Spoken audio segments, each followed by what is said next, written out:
വാണിയംകുളത്തെ petrol പമ്പിന് തീ വെക്കാൻ ശ്രമം. ക്യാനിൽ വാങ്ങിയ പെട്രോൾ നിലത്തൊഴിച്ച് തീ കൊളുത്താൻ ശ്രമിക്കുന്നതിന്റെ CCTV ദൃശ്യങ്ങൾ പുറത്ത്. വാണിയംകുളം ടൗണിലെ KM പെട്രോൾ പമ്പിലാണ് കഴിഞ്ഞ ദിവസം രാത്രി അതിക്രമം നടന്നത്. തിങ്കളാഴ്ച രാത്രി 11 മണിക്ക് ശേഷമാണ് സംഭവം നടക്കുന്നത്. സംഭവത്തിന്റെ ദൃശ്യങ്ങൾ KCV ന്യൂസിന് ലഭിച്ചു. ഓട്ടോറിക്ഷയിൽ പെട്രോൾ വാങ്ങാൻ എത്തിയതായിരുന്നു 3 പേരടങ്ങിയ സംഘം. ബോട്ടിൽ കൈവശമില്ലെന്നും ഒരു ബോട്ടിലിൽ പെട്രോൾ നിറച്ചു തരണമെന്നും ഓട്ടോറിക്ഷയിൽ എത്തിയവർ പമ്പിലെ ജീവനക്കാരോട് ആവശ്യപ്പെട്ടു. ബോട്ടിൽ ഇവിടെ ഇല്ലെന്നും കൊണ്ടുവരണമെന്നും ജീവനക്കാർ പറഞ്ഞു. ഓട്ടോറിക്ഷയിൽ ഉണ്ടായിരുന്ന 2 പേർ പുറത്തിറങ്ങി ബോട്ടിൽ പമ്പിൽ ഉണ്ടോ എന്ന് പരിശോധിക്കുകയും അതിനിടയിൽ ജീവനക്കാരെ അസഭ്യം പറയുകയും വാക്കുതർക്കം ഉണ്ടാവുകയും ചെയ്തു. ആവശ്യപ്പെടുന്നവർക്ക് പമ്പിൽ നിന്നും ബോട്ടിൽ നൽകേണ്ടത് ജീവനക്കാരുടെ ഉത്തരവാദിത്തമാണ് എന്ന് പറഞ്ഞായിരുന്നു സംഘത്തിലെ 2 പേർ ജീവനക്കാരോട് തട്ടിക്കയറിയതും അസഭ്യം പറഞ്ഞതും. ബോട്ടിലിൽ പെട്രോൾ തന്നില്ലെങ്കിൽ പമ്പിന് തീ വെക്കുമെന്നും കൊല്ലുമെന്നും ഭീഷണിപ്പെടുത്തിയതായും ജീവനക്കാർ പറയുന്നു. ബോട്ടിൽ പമ്പിലില്ല എന്ന് ബോധ്യമായതോടെ ഓട്ടോയിൽ ഇവർ തന്നെ കരുതിയിരുന്ന ഒരു ക്യാൻ ജീവനക്കാർക്ക് നൽകി അതിൽ പെട്രോൾ നിറച്ച് നൽകാൻ നിർബന്ധിക്കുന്നു.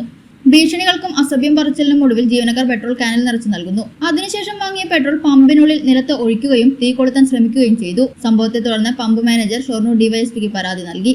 CCTV ദൃശ്യങ്ങൾ ഉൾപ്പെടെ കാണിച്ചാണ് പരാതി. പോലീസ് അന്വേഷണം ആരംഭിച്ചിട്ടുണ്ട്.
Até as coisas que eu conheço, não,